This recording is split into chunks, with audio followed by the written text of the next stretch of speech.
Halo adik-adik, apa kabarnya? Kak Adi harap adik-adik semua dalam keadaan baik dan juga sehat. Apakah adik-adik suka dengan olahraga sepak bola? Kalau Kak Adi suka banget. Bahkan dulu Kak Adi adalah pemain sepak bola loh. Tapi sekarang bukan cerita tentang Kak Adi, tapi cerita tentang hal yang lain yang berkaitan dengan sepak bola. Apa ya? Ini yang Kak Adi mau ceritakan tentang sebuah kompetisi sepak bola antar klub di benua Eropa yang diselenggarakan setiap tahun oleh Uni Sepak Bola Eropa atau UEFA. Nama kompetisi ini adalah UEFA Champions League atau bahasa Indonesianya Liga Champion UEFA. Kompetisi ini diikuti oleh klub divisi tertinggi di Eropa.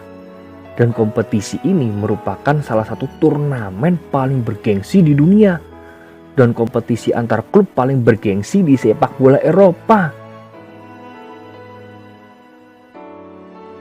Adik-adik, Kak Adi punya gambar nih yang berkaitan dengan kompetisi sepak bola antar klub Eropa atau UEFA Champions League.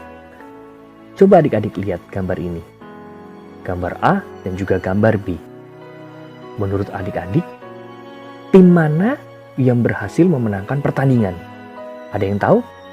Tim A atau tim B? Ayo, apakah adik-adik tahu? Dilihat dari ekspresi mereka, apakah tim A yang berhasil memenangkan pertandingan? Apa tim B? Adik-adik, ternyata kedua tim tadi, baik tim A maupun tim B, baru saja memenangkan pertandingan babak semifinal kompetisi Liga Champions Eropa. Tim Paris Saint-Germain atau tim A tadi berhasil mengalahkan tim RB Leipzig. Sementara tim B tadi, FC Bayern Munchen, berhasil mengalahkan tim Lyon. Dan Paris Saint-Germain dan juga Bayern Munchen akhirnya bertemu di final. Paris Saint-Germain untuk pertama kalinya berhasil lolos ke final. Dan lihat ekspresi mereka begitu bahagia. Sementara FC Bayern Munchen, ya mereka memang sudah beberapa kali ke final. Tapi lihat ekspresi mereka. Mereka bahagia, tapi benar-benar tidak menunjukkan ekspresi yang berlebihan. Kenapa ya? Setelah pertandingan semifinal dan Bayern Munchen berhasil melangkah ke final, Joshua Kimmich diwawancarai oleh wartawan dan dia berkata, "Ya, kami bahagia dan bangga kami bisa masuk ke final. Tapi kami tidak perlu merayakan secara berlebihan. Kami mau lebih fokus lagi pada pertandingan final. Karena ini belum selesai. Kami harus menghadapi pertandingan final. Dan kami akan memberikan yang terbaik." Dan pada akhirnya, pada tanggal 23 Agustus tahun 2020 di Lisbon, Portugal, FC Bayern Munchen berhasil menjadi juara Liga Champions Eropa, kompetisi antar klub paling bergengsi di benua Eropa dan salah satu turnamen terbesar di dunia. FC Bayern Munchen berhasil menang atas PSG dengan skor 1-0.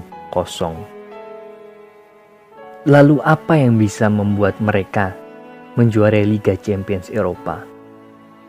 Kak Adi rasa tim-tim yang lain juga sama kuatnya.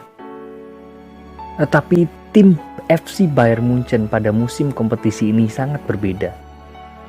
Mereka bermain dengan penuh kedisiplinan, bermain penuh dengan kekuatan, bermain dengan penuh dedikasi, mental yang kuat, fokus sampai akhir pertandingan. Dan itulah yang membuat mereka menjadi juara Liga Champions Eropa. Adik-adik, kedisiplinan mereka, ketekunan mereka, fokus mereka sampai akhir pertandingan ternyata bukan hanya saja meraih prestasi di benua Eropa, tetapi juga di negaranya sendiri di Jerman, mereka juga meraih prestasi. FC Bayern Munchen menjadi juara Liga Jerman musim kompetisi 2019-2020. Mereka juga menjadi juara Piala Jerman musim kompetisi 2019 dan 2020, dan mereka melengkapinya dengan menjadi juara Liga Champions musim kompetisi 2019-2020. Prestasi atau pencapaian yang mereka raih itu disebut juga treble, yaitu juara di 3 kompetisi yang berbeda. Dan itu tidak mudah adik-adik. Itu butuh latihan yang berat, tekad yang bulat dan penuh semangat, fisik yang kuat, mental dan jiwa yang tidak menyerah, pantang menyerah, dan juga pikiran yang selalu fokus sampai akhir pertandingan, sampai peluit akhir dibunyikan.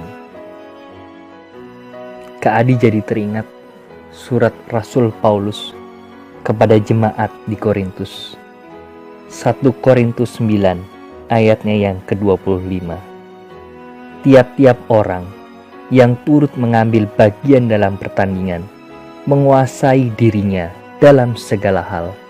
Mereka berbuat demikian untuk memperoleh suatu mahkota yang fana, tetapi kita untuk memperoleh suatu mahkota yang abadi. Adik-adik, Kak Adi tahu bahwa situasi saat ini tidaklah mudah buat adik-adik, buat papa mama, buat semua orang. Tapi Kak Adi percaya bahwa adik-adik mampu menguasai diri adik-adik dalam segala hal. Adik-adik dapat melakukan hal yang baik, menolong orang lain, dan juga adik-adik juga dapat membantu orang lain. Adik-adik dapat menghibur teman yang lagi sedih, yang sedang kesusahan. Adik-adik juga dapat melakukan olahraga, bersepeda, atau bermain bersama dengan teman-teman.